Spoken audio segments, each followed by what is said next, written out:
Hello and welcome to the Dementia Dish. My name is Danielle Farrell and I'm a public education coordinator with the Alzheimer's Society of Peel. And I'm coming to you today with a dish on hoarding and rummaging in dementia. So, hoarding and rummaging is a very common symptom for persons living with dementia who may fixate on collecting items. There are some common items that often will go missing. This might be house keys, glasses, wallets, purses, remote controls, watches, dentures, and hearing aids. This also might be tissue or toilet paper. For some reason, it is often paper that is collected. So this could also be mail and papers from around the household. It could be cutlery, cups, mugs, items from the garbage. It could be medications. It could be food. It could be clothing. It could be plastic bags. So it could be a lot of different items, but these are just some of the more common ones that may be collected. So hoarding behavior may be harmless, but it can become a health and safety issue for the person living with dementia, can become a tripping hazard. And it occurs most often in the early and middle stages of dementia. So why might a person collect, hoard, and rummage? They may be doing this because they have memory impairment and they keep losing items. So that loss of memory.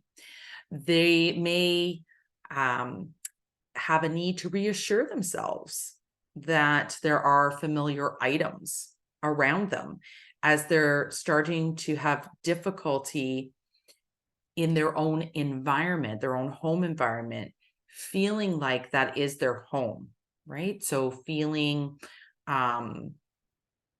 secure in that environment. Response to feeling isolated. So if the person is spending a lot of time now on their own, not as socially active as a result of their dementia, they may be focusing on things instead of on people. The person may have great changes in what they did on a daily basis. So that loss of activity, that loss of purpose. So not taking part in the hobbies that they've traditionally taken part in before, doing some of the household chores and errands and things of that nature. So there's more time on the person's hands. Sorting through familiar items can sometimes be reassuring. So the person may be rummaging for that reason. So there's different types of hoarding. One is compulsive hoarding, and that can develop from a lifelong tendency that just becomes worse with the onset of dementia. And the frontal lobe of the brain is where we have impulse control. And if the frontal lobe of the brain has sustained damage, then a person may lack impulse control. And so we may see hoarding become a bigger issue at that time. The collector, this is where a person will have difficulty discarding items because they put a personal significance onto the item, so an emotional attachment. So how do we help prevent some of the collecting and hoarding and to make things just a little simpler? So label the clothes or personal items. Decluttering. So this is removing the non-essential things in the environment for the person living with dementia. An example of this might be that you take out the seasonal clothing out of the drawers or cupboards that doesn't pertain to that season. So there's just not as much stuff. This might be countertops in the kitchen, for example. So clearing away things that are sitting out that don't need to be necessarily on top so that the person doesn't come collect them. It can be a great idea to find where hiding places for certain things are, so that when they go missing, you can look there. You can also use devices like Apple AirTags or tiles, things of that nature. These are devices that will let you give off a signal so that you can find those items quickly. You can remove or store valuable objects and documents. So as I said, papers are often collected from around the person's environment. And some of those papers that might go missing might be quite important. So the idea would be that any documents that really need to be kept in a secure and locked location, to keep duplicates of any important items if it's feasibly possible. So things like an extra pair of glasses, an extra pair of keys, extra remote control for the TV for when those things do go missing. And again, because of picking up and collecting paper, the person may take prescriptions before they're filled. They may also take medication out of its packaging and discard the medication, or be putting it in tissue paper, or be walking around with it in pockets. So making sure that the prescriptions can be refilled if that should happen. Keeping the trash cans covered and out of sight can really help with that rummaging within garbage, or putting things into the garbage, like dentures. That's often where dentures and hearing aids will be bundled up in a Kleenex, and it might be thrown in the garbage. So that's a common thing to occur. So check the trash cans before emptying them, and also the removal of expired food from the home. So other things that you can try are to address the person's underlying feelings. So validate their feelings. I can see that you're upset.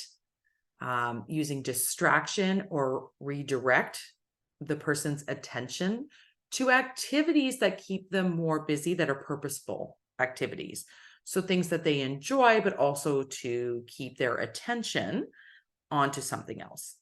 Be reassuring, because many times hoarding demonstrates a need for comfort. The person may be experiencing deep fears and anxiety.